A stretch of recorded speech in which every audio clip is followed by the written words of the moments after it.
I'm your host, Johnny Bluecheck, and this is my buddy, co-host, Jason Grasty. What's happening, man? What's going on, man? Not much, just getting hyped up for these fights this weekend. I can't wait. It's a hell of a card coming up, man. I'm stoked about this week's card. Oh, this is probably the best card of the year right here. This is nasty. They could have made 4 of these main events on smaller cards. Definitely. This was a beast. Man, let's just jump right into it. On the prelims, nothing's really jumping out to me. I do like Ricky Gall making his second fight in the UFC after beating the crap out of CM Punk. He says he's already got a name lined up for if he beats this guy, who he's gonna call out for his next fight. Yeah, I like that kid, man. I think that's gonna be a good fight. He's tough 4-0, but he's fighting a real UFC fighter in Randy Brown. So Yeah, definitely. we'll see what happens. Other than that, on the prelims, you got St. Preux versus Anderson. It's going to be a pretty decent fight, man. Yeah. I'd probably lean towards St. Preux on that. Yeah, they're pretty close. I mean, you got a wrestler against a stand-up guy. Yeah. We'll see what St. happens. Preux is a little more experienced. Yeah, he probably takes him. St. Preux is real good, man. Until he gets up against that upper echelon fighter, he's one of the best. Behind that, Walt Harris, Mark Godbeer. Flip a coin. Yeah, flip a coin. We'll jump right in. James Vick, Joe Duffy. I like James Vick here. Man, I know. Oh, Joe Duffy's just been around the block. He is Bro. just tough. Yeah, that could go either way. That's a close one too. But Vic is a lot taller, I think, isn't he? Yeah, he's a lot taller than Duffy. So we'll see if we can keep him off of him. Yeah, he's got a 5-inch reach over him, too. Yeah. Duffy's got hands, but he's got to get in close to use them. Yep. He can't miss this kid. All right, we'll jump on up to the main card. This is what everybody tuned in for. We got Johnny Hendricks versus Paulo Costa. Johnny Hendricks been struggling his last couple of outings, man. Ain't really looked that good. Getting kind of old now. Well, he just bought a restaurant right before those 2 outings, too. So he's running a restaurant and fighting in the UFC. That's got to be kind of tough. Especially when he's going up against this Paulo Costa kid that seems to be a knockout artist. I mean, no real credible fights under his belt yet, but... Oh, man, that guy is a beast, though. I mean, he's 9 knockouts, 1 submission. Yeah, for a 10-0 record. It doesn't go to the judges with this kid. And I don't think it will with Hendricks unless Hendricks just gets on and lays on top of him. Yeah. I think Hendricks stays is pretty much done. Yeah, I probably lean towards the kid right here. Oh, Costa on this. And Costa... say Johnny don't know if he's Batman or not. Right here, Costa, he's landing 8.8 strikes per minute. Johnny's down at 3.4. So, this kid's going to be throwing a lot more punches at it, put him on a strong pace. Johnny better be committed and in full time, or he's not going to be keep up with him. All right, on to the next fight. My personal favorite fight of the night. Stephen Wonderboy Thompson versus Jorge Gamebred Masvidal. It's going to be one hell of a fight right here, man. Yeah, this is number 2 in the world versus number 4 in the world. Wonderboy's only loss is against Woodley in a close decision. He's got the draw. Masvidal, he's just been around the block. He's fought everybody, but there's a reason he fights everybody hard. Yeah. He's a hell of a boxer, good wrestler. If he can get Thompson down, it might be game over. But yeah, but I'm pretty sure Wonderboy's going to be landing and tagging him. And Wonderboy's got a pretty good takedown defense too. Well, yeah. Usually Masvidal just uses his wrestling to keep people off of him. Yeah. We'll see if he switches up styles completely, or if he just thinks his hands are better than Wonderboy's kicks. I think that's what Wonderboy's hoping. He's hoping he stands and thinks his hands are better than his kicks, because he'll just stay on the outside and take them apart. Yeah. This kid, though, Masvidal is going to get in his face and throw blows. So he's going to do what we were hoping Woodley fight now. Yeah, definitely. Masvidal's going to come forward. Yeah, it is not going to be it's not going to be no decision, no draws. There's nothing like that's going to happen. I think this fight gets finished. And then Vegas has Thompson as a slight favorite over Masvidal. Very slight. Yeah. This is pretty much a pick 'em. All right, well, let's head on to the next one, the females. My baby doll, Joanna. Yeah, 14-0. She is a beast.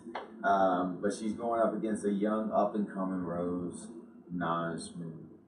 I'm never going to say that right. Namajunas? Good luck. No, Your I turn. just know her as Rose, man. That's it. When I call her, I say, hey, Rose. Yeah. The thug. There you go. She's The thug. Yeah, she's 7-3 though, man. So she's already experienced some loss, and But she's so young. She's getting better with every fight. yeah, man, she's fighting Joanna, dude. Oh yeah. She's got her hands full for something she's probably never experienced. Well, she has experience. She got her ass That's whooped by right. before. She did. I forgot they already fought That's her one of time. those three. That's one of those three losses. Yeah. Joanna just out throws her. She throws more punches than Rose. Rose is more like a Joanna puncher. that's all she does is throw punches and kicks, and from the time the bell goes until the time they stop her is fight. Yeah. She's the machine. Yeah. I mean, it's gonna be a good fight. I mean, can Rose take her down and keep her down and maybe do some damage? I don't know. I think she's gonna have to stand on her feet with her. Rose has some hands though, and she can do some crazy kicks. She's well rounded. She's young. I think she's the future. In 5 years, she'll probably be the champ. Yeah. But right now, Joanna, right now, though, I feel like she's still in her prime, man. She's still pumping on all cylinders. In MMA, 30, 31, 32, that's your prime. Yeah. Because you need that much time to get good at a bunch of different disciplines so where you can actually keep up with everybody. And Vegas agrees with you. They got Joanna as a 530 and Rose at a plus 415. Wow. So yeah, that's a huge difference. Rose is looking at us going, I don't even got a chance. Alright, so then we're gonna go to what Cody Garbrandt calls the real main event. I definitely think this is going to be your fight of the night. It's probably going to involve the knockout of the night or the submission of the night or something. This is going to be the most electric fight on the card. Oh yeah, I mean it's for the bantamweight title. It's Cody Garbrandt versus T.J. Dillashaw, the champion versus the number 2 in the world.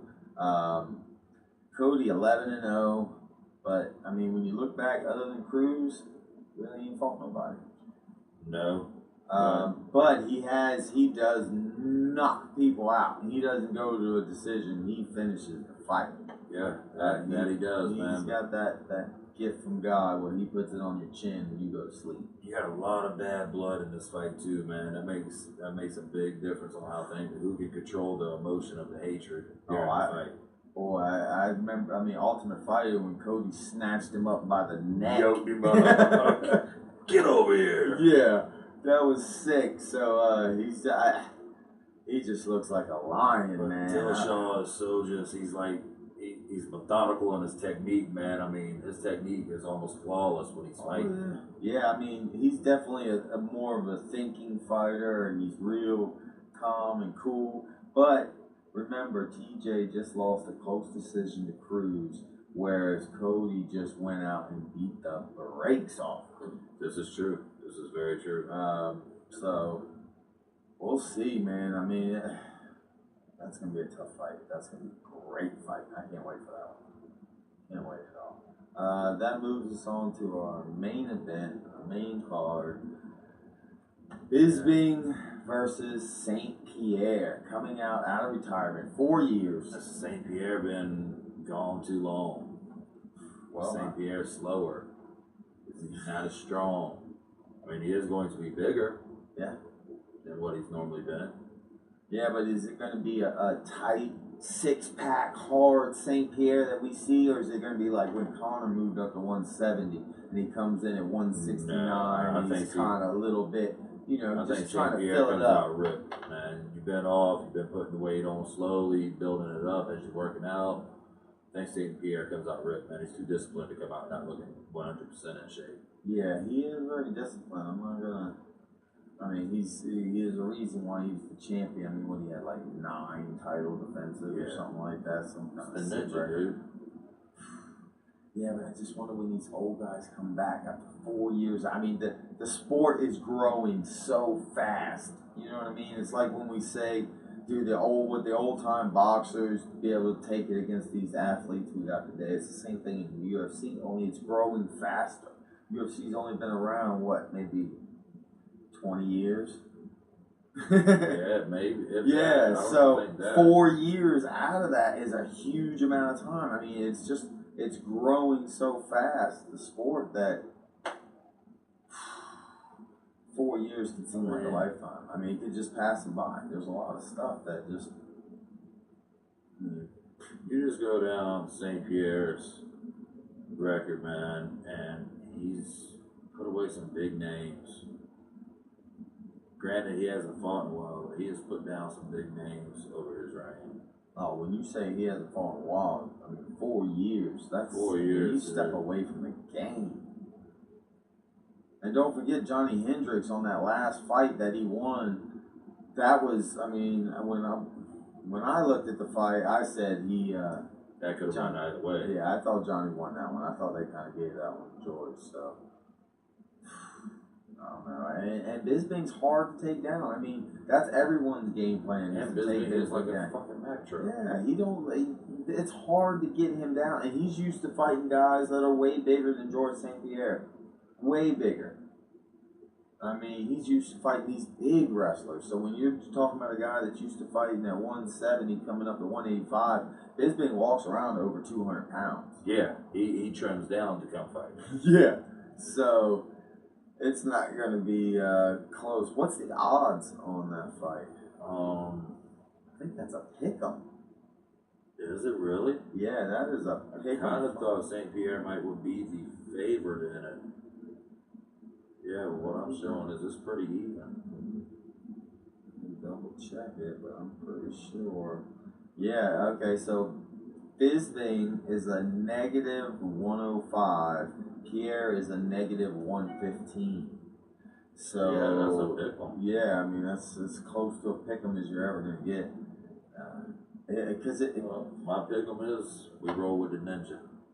I don't know. I think I gotta go with the count. I'm sorry if that doesn't help you with any bets or anything you're planning on placing tonight, but that's the way we got it. All right, well, it's been fun. This UFC edition's been great. Can't wait to do another one. You guys take it easy. Stay tuned to see what we do next week.